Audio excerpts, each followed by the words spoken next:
So welcome to Video Smooth Streaming Awesomeness is Easy. My name is Chris Klug. I work as a solution specialist at Introgen, which basically means I'm a glorified developer. It means that I've been doing it for 10 years and somebody thought that I might be able to give something than just sit and code. So I do a bit of talking about new technology, and then on top of that I do most of my stuff based on XAML based applications. So I focus on WPF and Silverlight in most of my work life. I'm a self-proclaimed diviner. The word diviner is really bad. It's just the worst combination of words you can ever find. Diviner just means that I like taking what somebody's built in the back end for our solutions. I take what the graphical people have decided that it's supposed to look like and make it just merge up and become this really beautiful, intense application. That's the idea, at least. So I've got a blog if anyone is interested. There's a lot of information about Silverlight and Windows Phone 7 development and whatever I happen to stumble upon while I'm working. I'm also on Twitter, and you can also mail me if there's anything you're wondering about. So, and yes, I'm from Sweden, so if you've got some issues with my English, I'm sorry. Tough, that's the way it is. So the agenda for today is a bit fragmented. We're doing a lot of different things. It's all about streaming things, but it's going to be, what is smooth streaming? So how many people in here have worked with smooth streaming before? And what are you doing here? You're like lots of other sessions. There's like a SharePoint session right now. Okay, so we're going to look at what smooth streaming is, and we're going to look at the tools of the trade. So what are we actually working with? What tools do we need to get this going, and how much is this going to cost me? We're going to look at setting up live smooth streaming as well as smooth streaming. So we're going to go through the next finish approach of actually getting it all up and running and streaming information on the web. We're also going to look at a new cool technology where we can put smooth streaming applications or smooth streaming media into the cloud. And you really thought you would go to like one session and there wouldn't be cloud in there? It's like, he's going to stream stuff, there cannot be cloud. And there is going to be cloud. I'm going to show you a little demo of how you can get your smooth streaming media into the cloud, get it delivered through a CDN, and make life a whole lot easier. And finally, I'm going to have a look at a tool called the Rough Cut Editor, which is an open source Silverlight editing tool that was used for the Olympics. So that's the agenda for today. If you have any questions, just go ahead and ask them when you come up with them, because if you wait for me to be quiet, not going to happen. So ask it when you've got it, or come up afterwards. I'll be around to answer questions about smooth streaming and Silverlight development if you're interested. So how many people have heard of smooth streaming? Hands up. I know it's early. It was part of last night. Okay, so a bunch of you. And out of those, there were like 4 people that have actually tried it. So smooth streaming is an interesting way of streaming media in an adaptive way. So instead of going for the lowest denominator when it comes to media and basically saying, okay, so the lowest, crappiest thing that we've got that needs to be able to play this, that's what we're going to go for.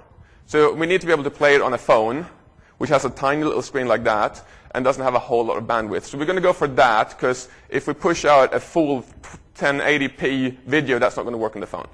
So with the smooth streaming, we're going to go, we got different levels of bit rates instead, and then basically the client will decide what level it can handle. How much CPU has it got to work with? How much bandwidth has it got to download? And basically it just decides on the fly, hey, I'm going to try for the lowest bandwidth, and then when it goes and finds a couple of pieces of that and goes, this worked fine, I've got more CPU, I've got more bandwidth, so I'm going to try and go a little bit better, and then a little bit better. And basically it goes up and down all the time trying to figure out what's the best possible piece of information I can get and get it encoded or played on the machine in more or less real time. It's based on standard HTTP calls, which is really funky, which is why it works from Azure as well, because Azure doesn't actually have a smooth streaming implementation today. But the idea behind smooth streaming is that it actually requests small pieces of the video. So you've got this massive video file on your drive, but when the client comes, it goes and says, can I get this video in this quality, and I want this little chunk? And you get that little chunk down, it plays that little chunk, and it runs off and asks for the next chunk. And all of that is using REST-based interfaces, which is a really interesting idea. And on top of the fact that it's kind of interesting and funky, it also means that you will get caching. So it will cache on edge servers. It will cache wherever you would normally get your HTTP calls cached. You can put it into a CDN. You can do all of the standard HTTP features that you're used to, but you do it with media. So it's actually kind of funky. It also supports multiple encodings. So you can encode your video in VC1 or H.264, and H.264 will be, in my mind, the preferred solution. And it's almost as easy as HD progressive download. So how many people have done HTTP progressive download? Has no one ever played a video online? It's like, come on. Not a single one. Okay. So progressive download is easy in the way that you take a file, you put it on the server, and you tell the media player that there's the file, go and play it. And it will start downloading from one end to the other, like YouTube, for example. It goes and it downloads a file, it starts in one end, goes to the other end, and whenever you try to jump around inside of it, it bails out and doesn't think that's a lot of fun. Smooth streaming is actually just as easy, more or less, but it's also cheaper, because you're going to save money in the fact that if people don't want to see the entire clip, they're not going to download the entire clip. They're going to download the little pieces that they need to play it. Anything else is not downloaded. So most people don't know it, but when you get HD progressive download going, it will actually just go ahead and download the entire file. Even if you just watch the first 20 seconds or first 2 seconds of the video and then go pause and go and do something else on the same page, the client will actually sit there and download all of that data in the back end.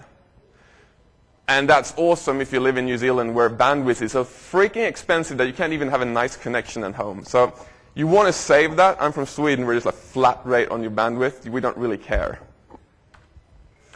So what are the tools that we use for our smooth streaming stuff? Well, you need to start off with some way of taking your video, whatever format that you've got, and put it into a format that suits smooth streaming.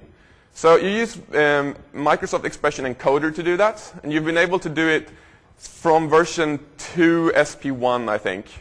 We're up to version 4 at this point. And you can do your smooth streaming in the free, encode it to smooth streaming in the free version as well. So you can actually go out there today, download a free version of Expression Encoder, use that to encode your smooth streaming stuff, and it's free. There's no cost at all. You need IIS media services, preferably newer than 2. Right now, they're at version 4, beta 1, I think. So that's what I'm going to be running here today. But version 3 works just as well. So that needs to be installed for IIS to understand how to deliver the smooth streaming parts. You want to use IIS Smooth Streaming Client, which is a little assembly that you get from Microsoft. It's available on MSDN code. It will make it possible for you to use smooth streaming inside of Silverlight. So the idea here is we're using Silverlight as a player, but Silverlight has no understanding at all of what smooth streaming is. So you basically need to get a piece of code between your player and the video file that does all of the whole requesting new chunks and going up and down in bandwidths and all of that. All of that is included in the Smooth Streaming Client 1. Very easy to use. But if you feel that that is sort of you don't want to build a player from scratch, which I personally wouldn't actually recommend, you want to go ahead and you want to download the Smurf. So you want to download the Silverlight Media Framework, which is an open source piece of code that you got on Codeplex. It's a complete player. It's pre-built for smooth streaming. All you need to do is you drop a player onto your Silverlight application and you're done. That's all you, you need to tell it what to play as well. So there are 2 steps involved. It does support playlists. It supports a bunch of cool features. The latest version supports captioning, adding extra metadata to your videos and all of that. So you can do a whole lot with it. Or you can take it and you can recode it or restyle it to have like a big play button and nothing else if you don't want all of the advanced features. If you want to do adaptive streaming out of the cloud, you need to download a project called Adaptive Streaming with Azure Blobs Uploader. It's actually called that. That's the entire name. It's on Codeplex.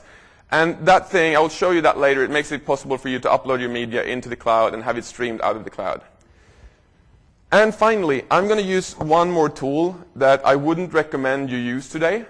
That sounds bad. I know. Sorry, Microsoft. But it's called the Transform Manager. It's an alpha release at the moment. It only works with IIS Media Services 4.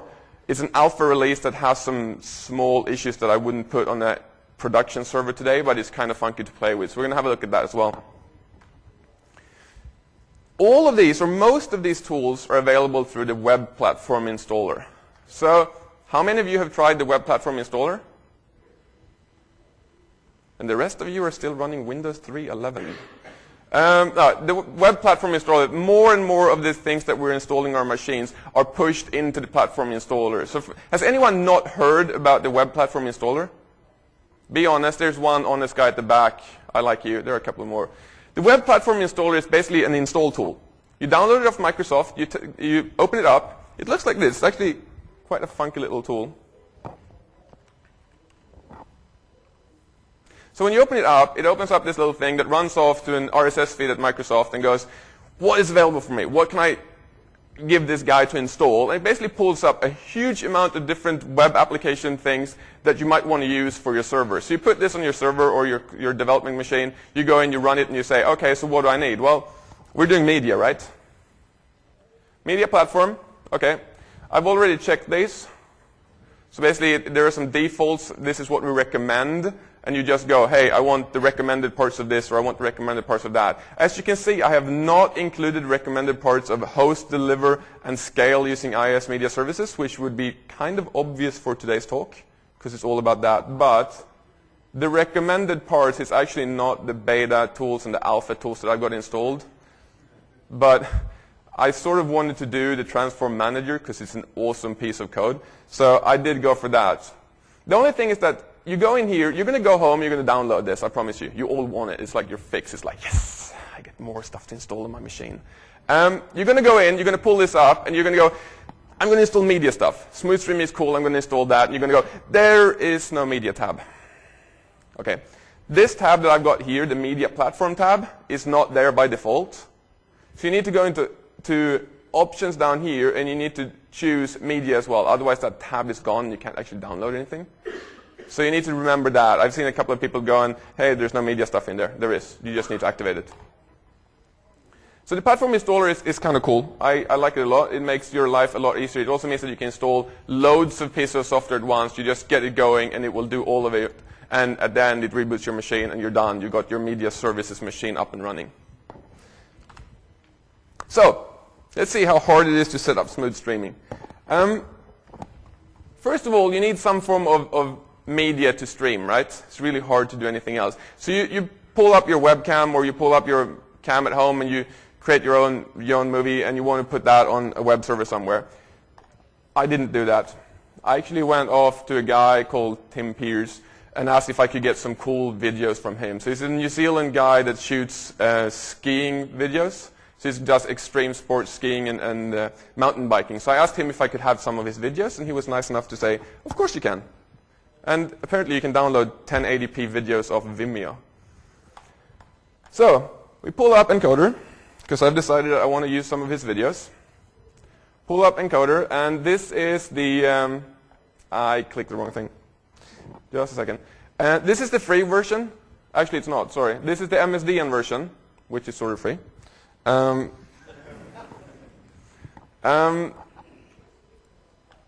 And the MSDN version does basically the same thing as the free version does, but it's called Pro. And there is a Pro version as well.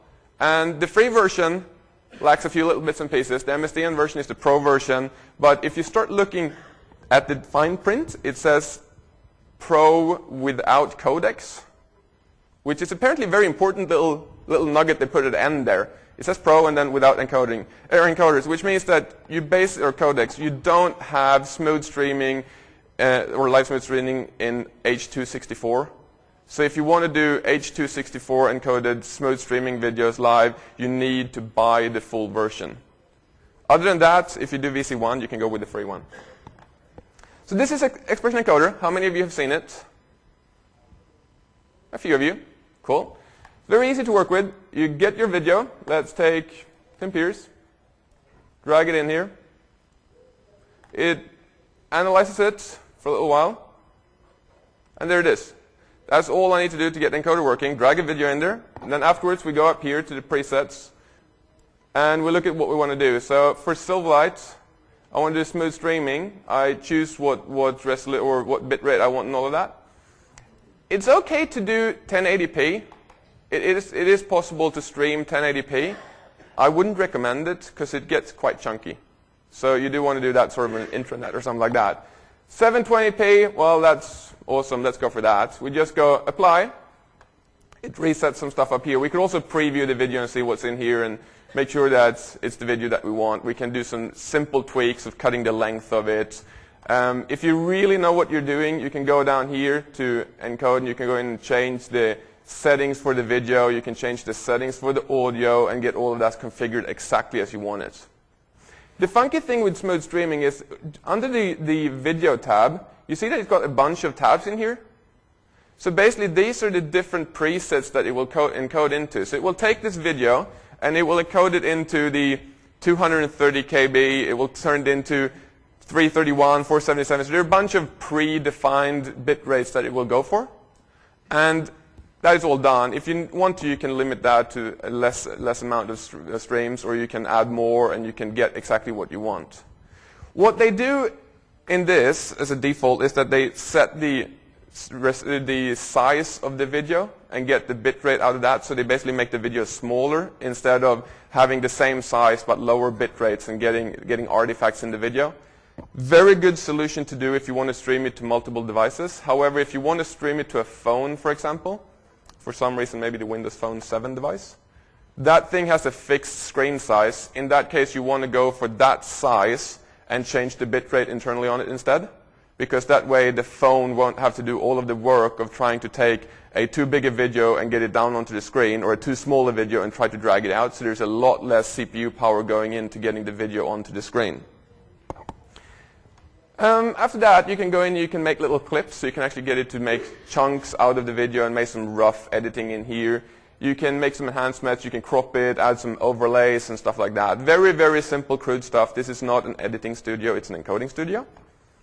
You can add metadata. You can tell them who's done it, who owns the rights to it, and all of that. And you can also go in and put in markers. So you can put in timed markers with text in it, and you can use that to either pop up subtitles or push some other information into the feed as well. Finally, output. We go, do I want a thumbnail? No, I don't really want a thumbnail. We get an output directory where we want to store it. If you like DRM, you set up your DRM stuff in here, and that's all handled. And if you want to publish it somewhere, so you can publish it to WebDAV, and in this case, the Windows Azure Adaptive Streaming stuff that you can add on. So that's a little plugin area that you can plug in your own publishing tools into. And when you're done, you press encode, and you're done. It will then re-encode the video, output whatever you need, and I'm not going to do that because it takes a little while, and I don't have that big 16-core machine that I'd love to have. So what you get out of this is you get something that looks like this. That's what you get.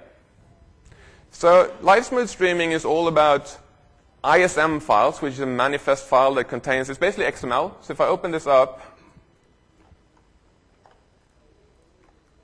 with my favorite tool, Notepad, it's just XML. It's nothing complicated in here at all. It's XML defining what videos in there, what different bit rates are in there, what chunks are in there, basically what can I request and what chunks can you get down.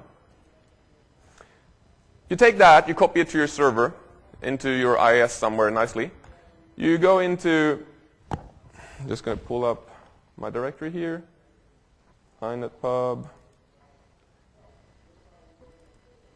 So in here, I've got the Silverlight Media Framework media player, pre-built SAP file. You just download off the web. All you need to do. I've got an HTML file. Yeah. So you don't want to edit your HTML in Word. You want to do it in Notepad. I'm serious. So in here, I've got my smooth streaming player.zap. I point it toward localhost / that's not the one that I want. So I want to take my www root, and I want to take my files from here, push them in here. While it does that, I'm going to ask for that file.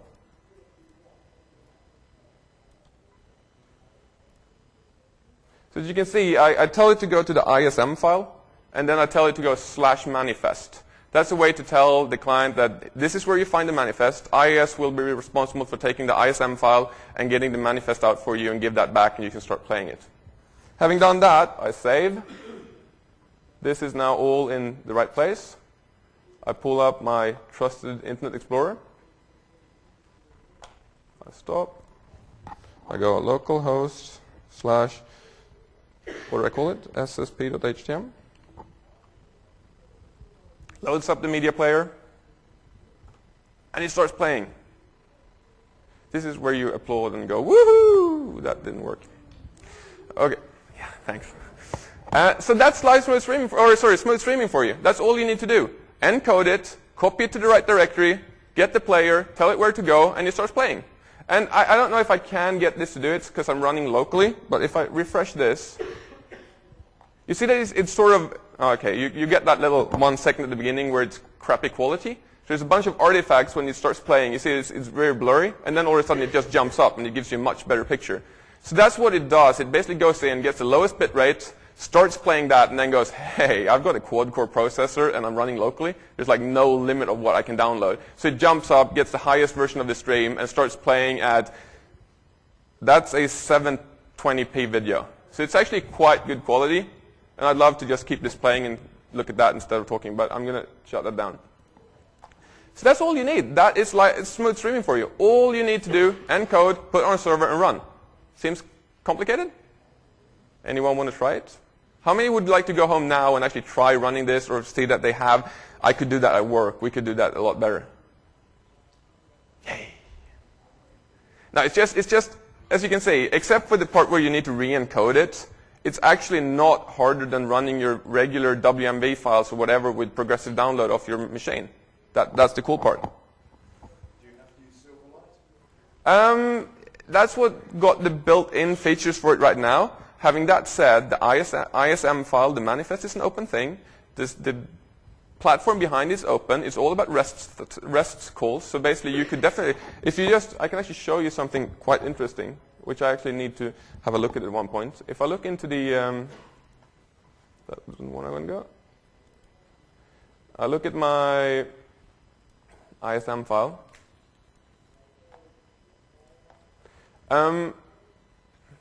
That wasn't the one I wanted. Sorry. It's a different one that I want to have a look at. Let's try this one. That wasn't the one I wanted. I thought all of these would have the stuff that I was looking for. Here's one that has the complete big manifest that I want. It usually has a little... Oh, no, sorry, it doesn't. Okay. When you request a manifest, you're not getting quite that file. You're getting a file that I'm going to show you. You're getting a file. Oops, you weren't supposed to see that. You haven't seen that? Close your eyes. So if I go for my local host, and the file was called something brilliant, Tim Pierce showreel or something. I'm going to show you something regarding being able to open it in anything but Silverlight. /Tim Pierce showreel.ism/manifest. So that's where I'm pointing the player, right? So the player gets this. And this is not, as you can see, not the same manifest that you got out of that XML.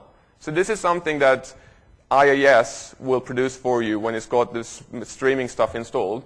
And if you look at the top here, there it is. URL, quality levels, and then you put in your bit rate, fragments, and you tell it the start time. So with that, you know the format of the REST-based calls that you're going to be doing, and then you can use the times that are defined down here. So do you need to use Silverlight? No, not at all. You can consume this using anything. It's just REST-based calls. You just need to call and get the right chunks and get your player to play it. Having that said, why wouldn't you when you can do a one-click download off the web and you've got a player that works? I'm just saying.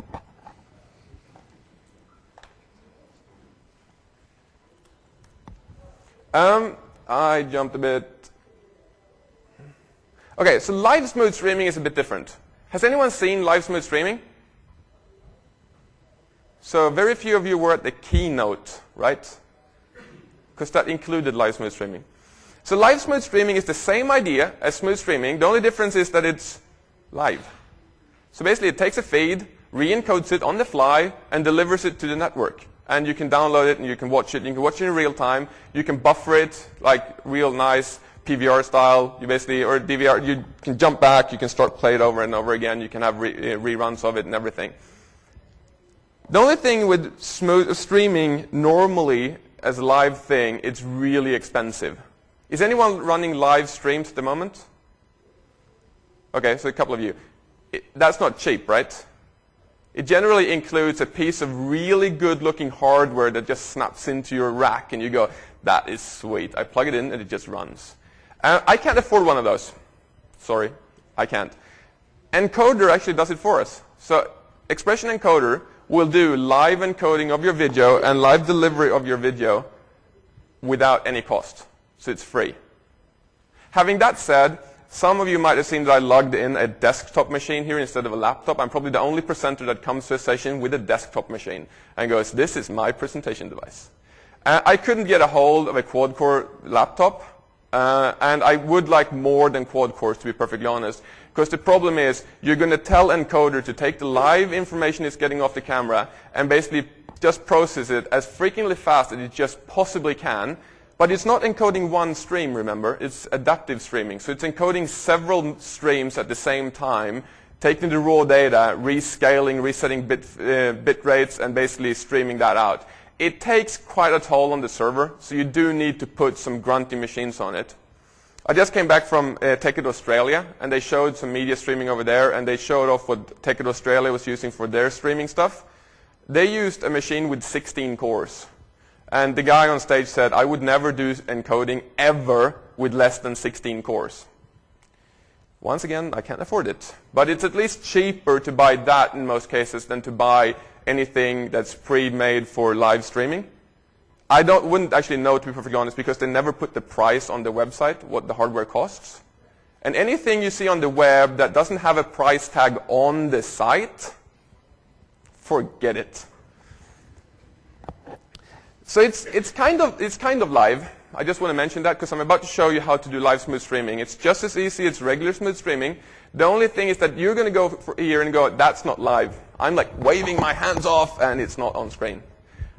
Same thing as with the keynote. There is a bit of latency. So when you saw Nigel kick John Papa's ass on stage, that was actually, when you saw it on video afterwards, it came a bit later. So there's about a 30-second latency from when it happens until it's actually on the network. If you tweak your parameters, you can get it down to 15, but there will still be a bit of buffering. So you need to tell your client to buffer less. You need to tell Encoder to buffer less. You need to crimp your buffers down to as little as you can to get rid, going from 30 to 15 seconds. If you need better than 15 seconds, look at something else, unfortunately. So let's try it. Let's go back to our expression encoder. And you've got these different options. You've got transcoding. I want to take one video, I want to turn it into another video, and that's it.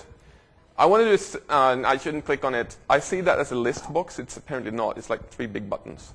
Sorry. So you've got your Silverlight project. Silverlight project basically means you take and you encode a video, but you also get a Silverlight player. So it basically is a one-stop shop. You just click, you go, this is my video. It outputs an HTML page, a Silverlight player. It's got different skins, so you can skin it so it looks good. There's like a nice black kind of glossy thing that you can use that everyone seems to be using. And it basically takes all of that, puts an output directory, you copy that across to your server, and you're done. It's not going to do smooth streaming, but it's at least going to give you a player that does HTTP progressive download, and it's just next, finish, and that's it. I'm going to go for live broadcasting project.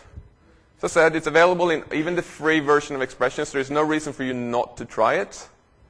You just need to get a 16-core machine. So I start out by I click that I want to add a live source. And in this case, my live source is going to be this sweet little live cam I've got up here. That's a 720p webcam thingy. That's all I've got. That's what we're going to use. It can use anything. Basically, Encoder will find any webcam you put in there, any form of source that it might want. You just go in there. This is the one that I want. I'm not doing audio, and I'm going to leave it at letterboxing. After that, you can add a live or a file source as well, so you can start out using some intro file and then start your live smooth stream if you want that as well. I'm just going to leave it with the live smooth stream. Next, you want to queue it. So basically, you can click up here for queuing it. There it is. That means that this is now ready to go, ready to rock. Everything is fine. After that, we go in here and we go, okay, so what encodings do I want? Well, I'm going to go for widescreen. And if you had the purchased nice version of this and not the the one that I've got, it would have H.264 in here as well. The only thing with H.264 is that it will take a bit of a bigger toll on the client's CPU, so there's more stuff going on in the client. Other than that, it doesn't really matter, to be perfectly honest. Take this, I want to do 720p, obviously. Apply, it sets up my encoding stuff in here, so it's decided that I need to run, there it is. It wants to run 5 different streams, so it's going to do 5 streams at one time and put that out on the network. I can tweak that just like I would with anything else with smooth streaming. I can put overlays and stuff on it. I can put metadata in here, go with output, and all of a sudden there are a couple of new items in here. So basically we got, yes, I want to stream it. But it needs a publishing point. So basically it needs somewhere to throw this at, because encoder is not going to throw it onto the network. It's not going to throw it out to the client. It's going to throw it to a designated point where it will then stream from there on. So, well, obvious choice, IIS.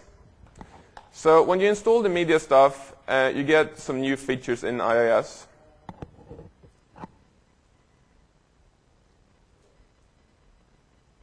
So these quad machines are so fast. You just click and it's just there. There it is. So down here I've got the default website. And one of the things I get in here is I get a new media services tab down here when you install media services, obviously. And one of those is live smooth streaming. So I go into live smooth streaming publishing points. You need to start that. I've already started it. Otherwise, it will tell you that you need to start some service and stuff like that. So it's up and running. I say I want to add it. Okay, file name. Well, we're at TechEd, right? So let's go teched.isml. So the difference between a live smooth stream and a regular smooth stream is the little L at the end. So ISML means that it's live. Title, let's just skip that. I don't really care. If you know how long it is, you can put that in there. So you got an estimate. It's basically going to be roughly 5 minutes. That means that the player can catch that and go, oh, it's going to be 5 minutes, so I can put the little scrubber thing and give that 5 minutes. Otherwise, it will just go, hey, I have no idea how long this is, so I'm just going to not let the person scrub. So basically, it pulls the little scrubber thing all the way to the right-hand side, so you can only go backwards. So it just makes the player a little bit nicer. Doesn't really matter. Live source type, you want to do with push, which is basically, it's going to get information pushed to this device or to IIS. Pull version means if you want to have a cluster of machines doing this, you can basically set up one to be pushed, so you push from encoder to that device or that machine, and that machine can then spread that out to the other machines, and they can pull the information from it, so you can spread out the delivery load on it. You got some advanced settings in here. If you want to archive it, that's sweet. So basically, you can archive your live streamed events. So afterwards, when you're done with your streaming, you can just go in, you pick up the archived version, you put that on the web, so people that weren't there for the live one can see the recorded one. Let's remove that. Do we want to do DVR? Well, yes. It means that we can scroll back and look at stuff. We can also set that they're not allowed to go back for more than a certain period of time. Server connections, that's if you want to do one server that gets it from encoder and then push it on to other servers. In that case, you can tell it what servers are allowed to do that. We'll just leave that. Mobile devices, let's ignore that. It's if you want to output to iPhones and iPads. I don't own an iPhone or an iPad, so I'm not going to use that. Okay, that's it. I say start publishing point. I go back to encoder. I tell it that I want it to connect to TechEd. Press connect. It's connected. It's really fast when you're running on the same machine. And when you're done, you basically go start. It's now encoding everything live. This is really awesome. So as that's now encoding, so this will be live. What I get into the player will not be live. That's going to have the 30-second latency. Here you will actually see the live feed. So if all of you just wave your hands, you're going to see that. You actually did it. Sweet. Okay, so it might not be the best picture in the world. It's almost live at least. So I take this, and I go back to my little player here. I'm going to use the same player again. I'm just going to go open with Notepad. I'm going to switch this that went to the Tim Pierce showreel. Change that for TechEd and add the little L at the end here. It's a live stream. close it down, pull up this, go smooth streaming player.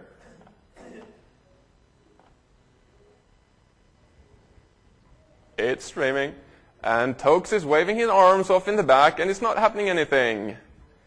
So in about 30 seconds, this will now start having Tokes' arms waving like mad in the back, and you're going to go, it works. So that's all you need to do. That's live smooth streaming. That's as easy as it gets. It's a next finish, and you're done. So anyone that thought that that was complicated, put your hands up. That's not going to get a single hand, because nobody will admit it. It is not complicated, and that's why I actually love it. There it is, a few arms coming up. So as I said, it's that 30-second delay, which seems like a really big thing when we're standing here, we're looking at the same feed that we got, and we're waving our arms and trying to do stuff. Yes, 30 seconds seems like a big thing. If you had been standing or sitting at home, not being able to attend Tech Ed, and there was a 30-second delay between I said something and you got it in your living room, would you notice? Probably not. I really hope so, because otherwise you've got like clairvoyant stuff, and that's scary. So I got a little warning up there now from Encoder. So Encoder puts out this awesome warning on top of everything. And if we go back into Encoder, the reason that it's giving me that warning is that it's now dropped 603 frames. So Encoder, if it realizes that it cannot encode at the speed that I want it to encode, it's dropping it. It's just, I'm not encoding that, I'm just going to ignore it, and it does the rest of it. So it will keep track of everything and keep it going, and just drop frames if it can't encode it in time. I'm going to stop that because I need the CPU. Does the drop frames show up in the archive version? No. It drops it. If it can't encode it fast enough, then drop it. If you get dropped frames, more hardware, more cores. The only thing is really hard because normally we say just throw in another server. You actually do need more cores. So you need to run this, big ass encoder as they put it in Australia. You need one that's really grunty. I'm going to drop that down, stop that. I'm going to stop my live source, shut down publishing point, get everything stopped so I can do something else. So that's live smooth streaming for you. Next finish approach to getting stuff streamed online. So smooth streaming in Azure is a really interesting idea because you've got this issue with streaming and media that it takes loads of bandwidth. And to be perfectly honest, most of us probably don't want to pay a fortune for people sitting around downloading 720p, 700 megs movies off our server for quite obvious reasons. It's kind of expensive. And on top of that, you're in New Zealand, okay? So you're screwed because you probably can't deliver 720p videos to the rest of the world because somebody decided that you couldn't get enough cables across the water to the point where it needed to be. So if you want to do it internally in New Zealand, that's fine. If you want to do it anywhere else in the world, you need to get your stuff out of New Zealand to where you need it to be. And that's where Azure comes into the play going, that's a really awesome solution. Can we do Azure streaming? Then it means that we get this global, expandable thing where we can just put our media and it plays. There is no smooth streaming in Azure today as a feature. But we come back to the thing about it being HTTP REST-based, right? So how many has tried using Azure Blob Storage? A few, 2 hands. Okay, media session, I understand. Blob Storage is basically a place in Azure where we can put all of our data and they will host it and they will serve it up using REST-based calls. So REST-based calls and HTTP and live smooth streaming is a really good fit. So I basically took and got myself an Azure account. See if it works. And signed up for an Azure account, and I signed up for some, where is it, account? And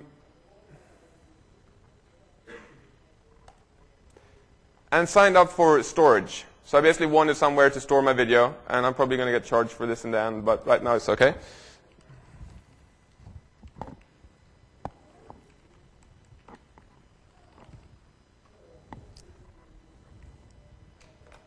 And it's really easy to sign up for an Azure account. It doesn't cost anything to sign up. You only pay for what you use. And you just go in here and you go, hey, I want to have some storage. So I got this project here, PDC08. So I got TechEd Media Storage.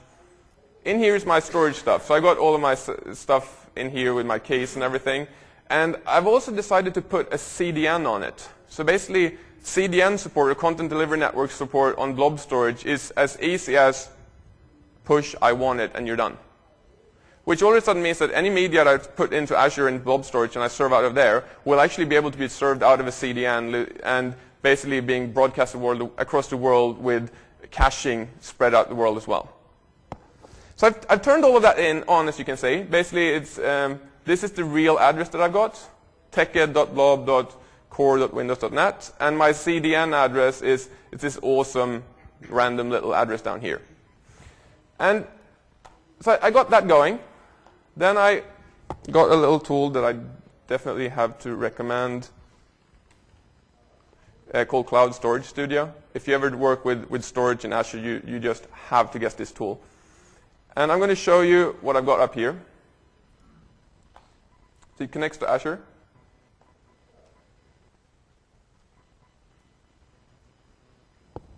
Okay, while that loads, what I do is I've got a tool, the tool that I said you can download off Codeplex, and it takes my videos and chunks them up into tiny little pieces. Instead of having one big file and having IIS figure out what chunks to send, it chunks up your video into tiny little pieces and get the URLs to those blobs to resemble the REST-based interface that we would normally have. And then it puts an ISM file up there, and it puts up a client access policy for your Silverlight players and all of that. So if I open this up, you'll see that I've actually pushed some videos up there. So there are a few up here. So those are just chunks up there that I've uploaded. And if I take one of these, let's take the Winter in Wells and get the URL for it. Where is the... okay. Let's do it like this. I'm going to pull up the same page that I had before, my local page. This thing, Smooth Stream Player, Notepad. I'm going to change my address down here. I'm going to use the... I need to be able to get the URLs out of this. Normally you can get like a suite. Where do I get the URLs for this? Okay. So I'm going to take teched.blobs.windows.net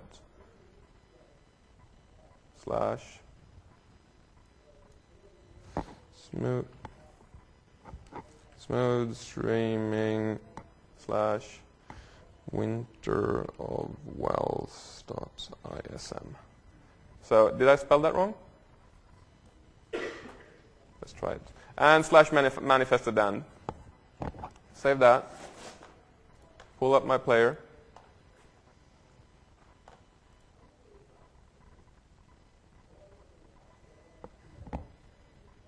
Okay, so in the real world that works really nice. I'm pretty sure I've got some connection issues. But basically it uploads it nicely like this. Here it is. I can get the blob URL for that. Just make sure that I spell that right.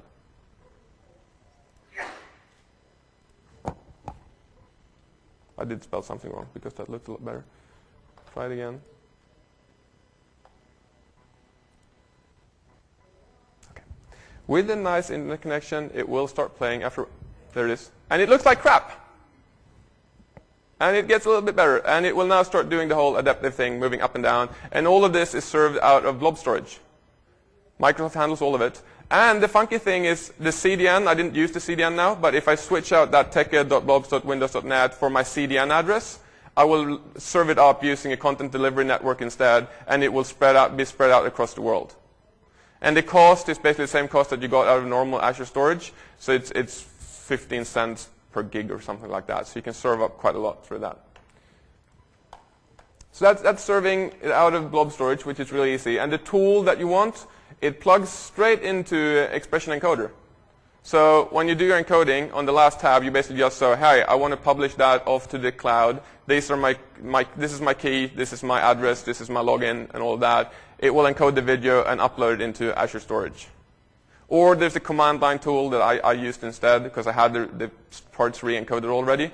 It's cool because it takes about 4 minutes to encode the video, and it takes 1 hour and 44 minutes to upload it into Azure Storage. So it's not something you want to do when it's like really emergency. So the last thing I want to look at is a tool called the Rough Cut Editor. Has anyone seen the Rough Cut Editor before? You have all seen it because I happened to show it, but it's actually running. The Rough Cut Editor is a web-based rough cut tool. So basically it's not a editing studio at all. It's a possibility for you to make some rough cuts out of some video that you've got going. And will it work? Well, yes. They used it for the Olympics. So basically all the video that came out on the web at the Olympics that wasn't live smooth streaming, basically anything that you got with highlights and stuff like that, it had all been created using the Rough Cut Editor. So basically it can listen to live streams. You can sit there with the tool, you listen to your live streams, and then you realize, he just scored. Sweet. Rewind, cut, forward, cut, this piece, out on the web, latest story, Sweden scores. That didn't happen very often, so it handled that part very well. It's really, really easy to do, and it doesn't take a whole lot of time. And what they've done, when they did it for the Olympics, the Rough Cut Editor generates a job request file. So the Rough Cut Editor doesn't actually re-encode anything. It doesn't do anything at all. It just basically lets you say, I want to have this snippet out of this file, and I want to have this little part out of this file, and between those two I want to have this little intro thing and stuff like that. And then basically it creates an XML-based job request saying what files to use, what sequences to use out of those files, and store those on the server. That's all it does. From there on in, you need to go and start handling that job request to whatever you want. So for the Olympics, everything was live smooth streaming. It was all smooth streaming and live smooth streaming. And what they did was that they created what they called a composite manifest. So they actually, instead of re-encoding those little parts out of the different smooth streaming pieces, they created a manifest that said, I want a little bit of that stream, and a little bit of that stream, and a little bit of that stream. And they uploaded that manifest. And then the player, instead of having its own feed and more storage going to waste, showing the same piece of information, you download the manifest, and the player will jump around in the existing streams that are in there already. Sweet. Doesn't work.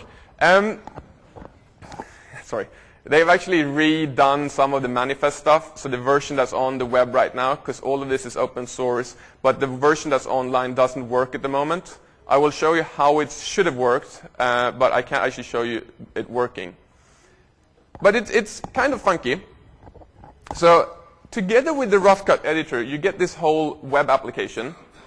And I've just downloaded it and installed it, and tweaked it, and modified it, and worked a little bit with. No, actually I haven't. I've downloaded it, I copied it across. Actually, I built it first. I published it to my website, and it's in here, RCE Web. It's a bunch of ASPX pages, web services, and stuff like that, and the Silverlight client. All of this is module-based. So all of the stuff that you get in there, all of the data you get out, your assets, your metadata around it, all of that is a pluggable solution, so you can change it around. If I run this up, these cores are so fast. This is the Rough Cut Editor. It looks like this. So it's a big Silverlight application. It gets the videos out of a repository, a data assets provider, once again, pluggable. I've built this myself. It took me probably the whole period of 5 minutes to build my own assets manager. I'm just reading out of an XML file what videos to show. For the real version, the Olympics one, they use SQL Server and stored loads of data and all of that. And on top of that, together with their videos, they stored metadata. So for every single hockey game they had information about who did what and where and why and all of that. And that's connected together with your video, but from a different source. So basically, the sources that you use are completely configurable and pluggable for you to do as well. So I've got the same videos here as I have before. I'm just going to check one little thing that I'm running off the local stuff. or if I'm running off the stuff that I should be running. So I've just created a little XML file here, and it runs off the local WMV files. So I'm running WMV files now, but I could just as well point it toward ISM or ISML, live smooth streaming files. I could point it towards images, audio, anything like that. I just happen to have a bunch of pre-encoded WMV files. I serve those up, and I go, okay, I want that video, and I want, let's take the Winter of Wells as well. Switch over to my media bin. I get my videos here. I can pop it open a bit bigger.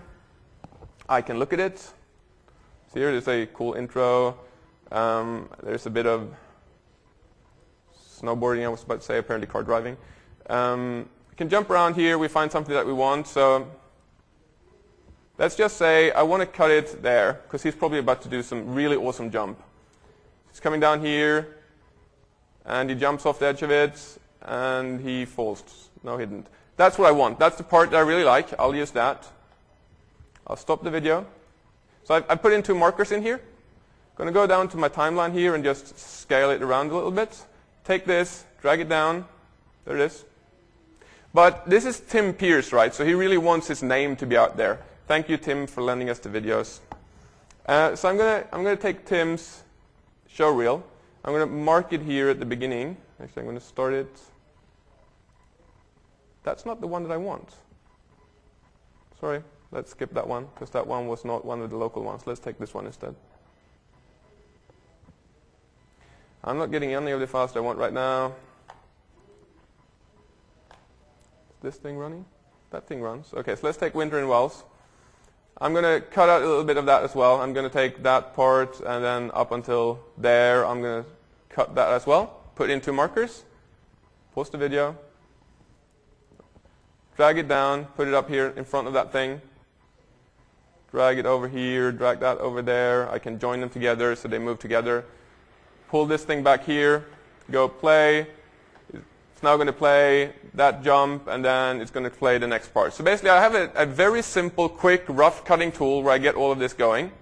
And on top of that, as I said, the metadata around it. So for the Olympics, they had information about who scored when and what and all of that. Pull that thing out.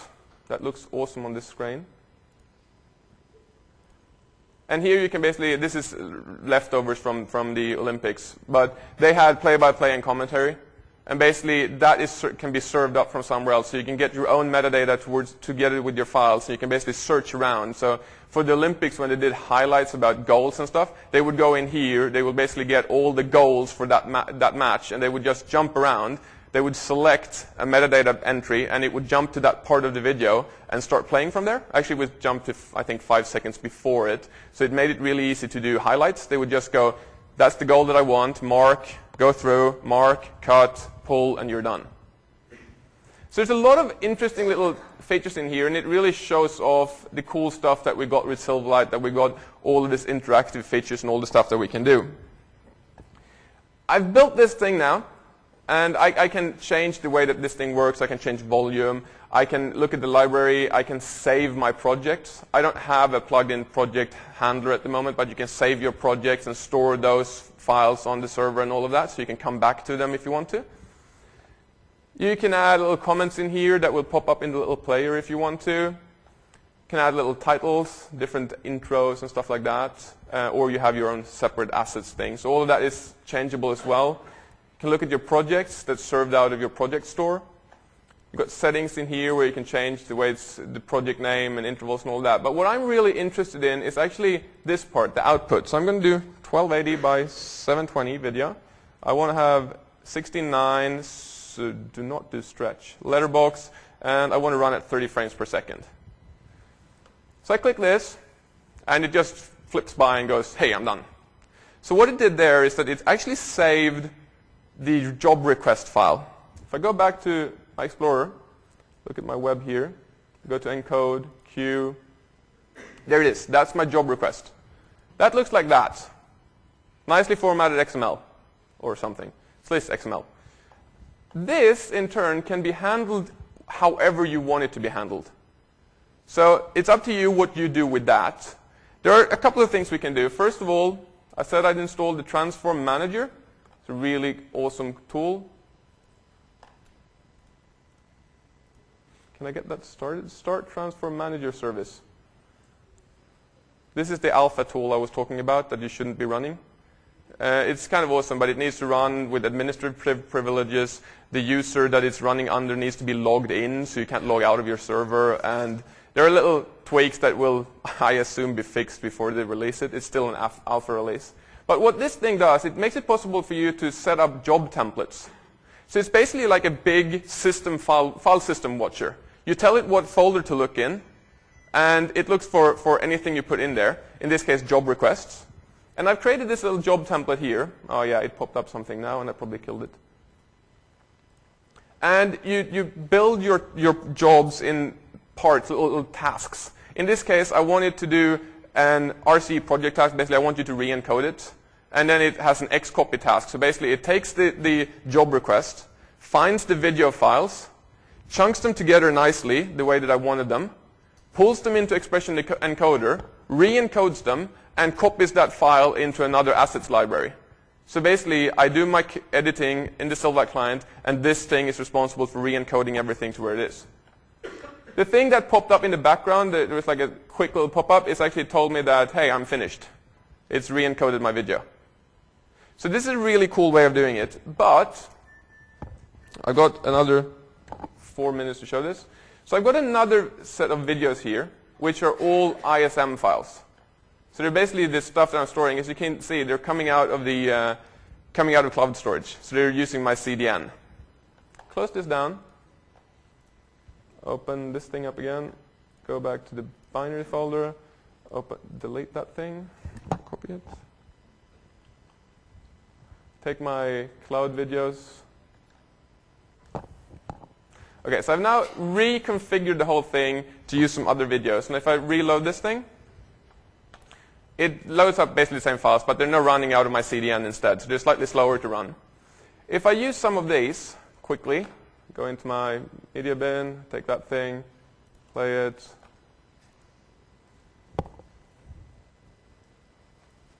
Should be playing, but CDN is a bit slow. Come on, there it is.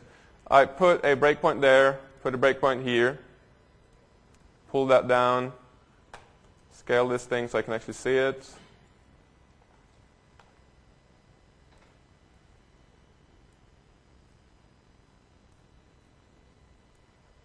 That ended up in definitely the wrong place. At the start here, I go back to my output.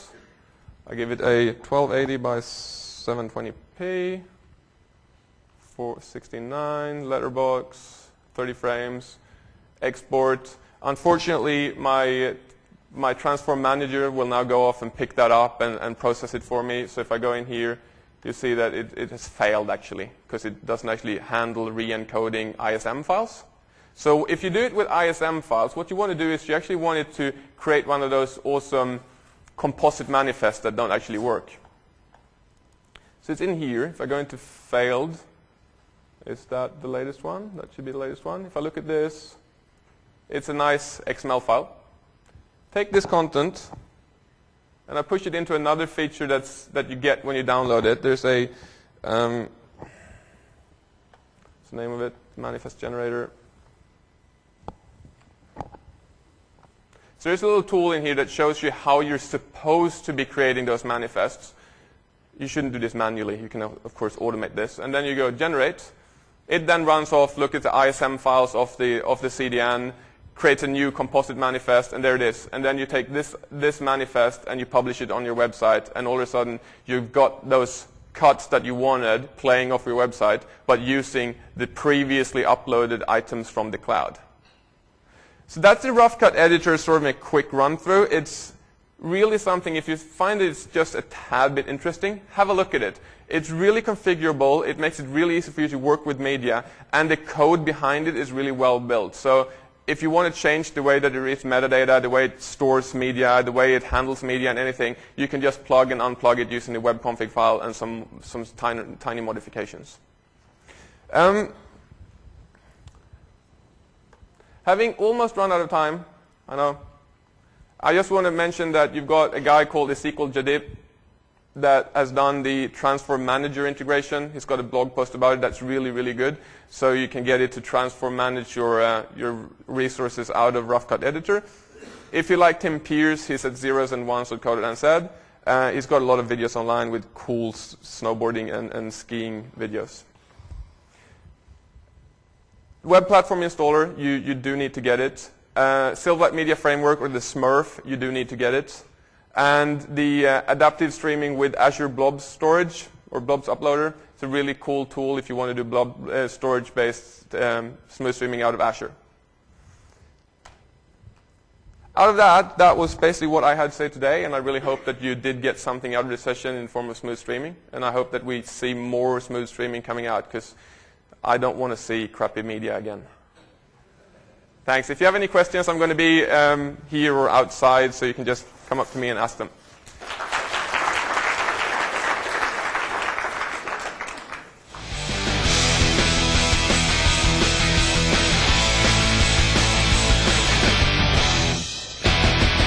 Hey, thanks. Do you have time for a couple of quick questions?